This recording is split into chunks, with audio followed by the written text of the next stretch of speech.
Welcome to another problem solving day in DSA Progress. Today we'll be solving if else adult teen problem.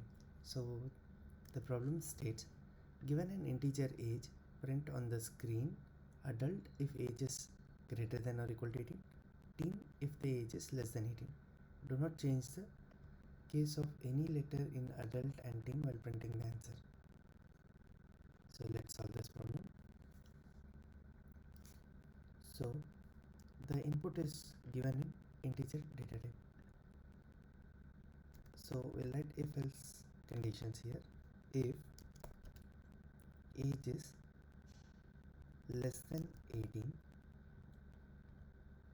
we will just print out the word teen.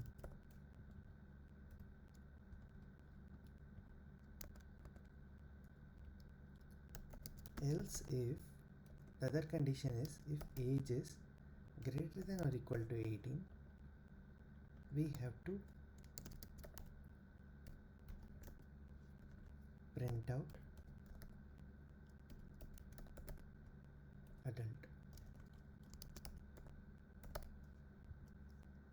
Let's run this program. Yeah, so it's accepted.